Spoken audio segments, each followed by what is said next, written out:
हाय, आज हम देखेंगे क्लास 9 का एक टॉपिक ये है ऑप्शनल एक्सप्रेशन। तो इसमें जावा फॉर लूप में कुछ ऐसे होते हैं जो ऑप्शनल एक्सप्रेशन होते हैं। जैसे हमने बताया था, प्रीवियस डिस्कस किया था। जैसे फॉर लिखा मैंने, फॉर लिखा तो उसमें क्या करते हैं, यहाँ पे एक इनिशियलाइजेशन स्टेटमेंट होता है, फिर सेमी कॉलम, फिर यहाँ पे टेक्स्ट एक्सप्रेशन होता है, फिर सेमी कॉलम, फिर यहाँ पे अपडेट एक्सप्रेशन होता है।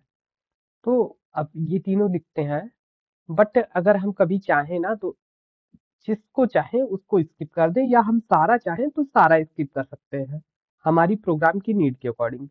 अब कैसे नीड हो सकती है, जैसे मान लो किसी वेरिएबल पे हम लूप को रन कर रहे हैं, वो वैल्यू पहले से इंस्लाइज है, तो फिर उसको हम इंस्लाइजेशन स्टेटमेंट ना लिखेंगे तब भी रन हो जाएगा। जैसे मान लो ऐसे किया, कुछ इसका एग्जांपल बताते हैं। इंट आई इक्वल्स टू 0 पहले से ही रखी हुई वैल्यू, और हमको लूप भी 0 से ही चलाना है, तो फिर हम क्या करेंगे, फॉर लूप लगाएंगे, फिर इसको डिक्लेयर करना या इनिशियलाइज करना तो सही नहीं है, क्योंकि अपनी सही वैल्यू पे आई।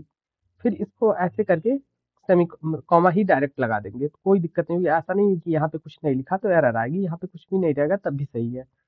फिर ऐसे अगर टेस्ट एक्सप्रेशन में हमको कुछ टेस्ट करने की जरूरत नहीं है तो इसको भी स्किप कर सकते हैं। उसके बाद अगर अपडेट स्टेटमेंट, कहीं जरूरत नहीं हमको वैल्यू अपडेट करने की, तो इसको भी अपडेट नहीं करेंगे। मतलब तीनों ये वैल्यू होती है, ये ऑप्शनल होती है, कहीं यूज करें या फिर ना यूज करें। अब ये है कि अगर नहीं लूप इसमें यूज करते हैं तो फिर ये होता है कि टेक्स्ट एक्सप्रेशन हमेशा वैल्यू को ये ट्रू देता रहेगा। अगर ये नहीं कुछ लिखेंगे यहाँ पे टेक्स्ट एक्सप्रेशन, तो ये हमेशा वैल्यू को ट्रू मान के चलेगा। अगर वैल्यू को ट्रू मान के चलेगा तो फिर ये प्रॉब्लम आ जाएगी, इंफिनिटी लूप हो सकती है। तो आई होप ये समझ में आएगा। ऑप्शनल एक्सप्रेशन मतलब ये तीनों ऑप्शनल होते हैं, अगर हम तीनों ना यूज करें तब भी कोई फर्क नहीं पड़ने वाला है प्रोग्राम पे, बट ये है कि प्रोग्राम की नीड के अकॉर्डिंग हम इसको एडजस्ट कर लेंगे।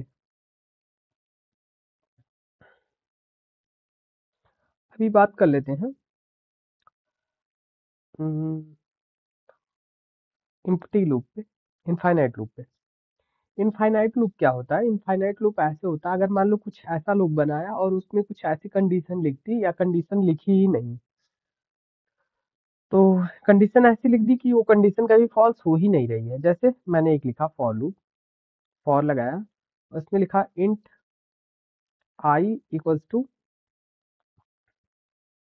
0, इंस्लाइज कर दिया, और ये बोल दिया कि I should be greater than 0, I plus plus. तो यहाँ पे क्या है, आई की वैल्यू 0 है और आई को हम बढ़ाते जा रहे हैं, मतलब आई की वैल्यू 2 होनी है, फिर 3 होनी है, फिर 4 होनी है, और ये हमेशा जब भी पता है आई की वैल्यू बढ़ती जाएगी तो ये 0 से बड़ी ही होगी।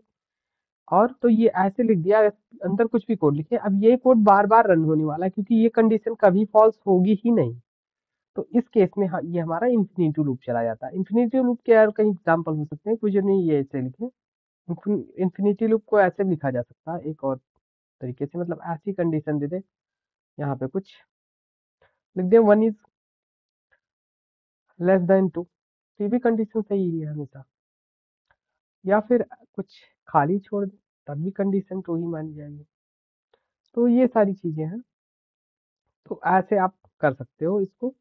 तो ये सारे मतलब ये ऐसा इन्फिनिटी लूप जब हो जाता है, कंडीशन बार बार ट्रू होती, तो कभी प्रोग्राम एंड ही नहीं होता, मतलब लूप कभी ब्रेक ही नहीं होता है। और लूप अगर ब्रेक नहीं होता है, इसका मतलब वो बार बार एक ही चीज को प्रिंट करता रहेगा। लूप को बार बार लूप की बॉडी रन होती रहती, तो इससे ये होता है कि एरर आ जाता प्रोग्राम में, मतलब प्रोग्राम में नहीं, ये क्रैश कर जाता हमारा प्रोग्राम एक्चुअली में। तो बस ऐसे ही समझ सकते हैं इसको। तो आई होप ये चीज समझ में आई होगी। Thank you.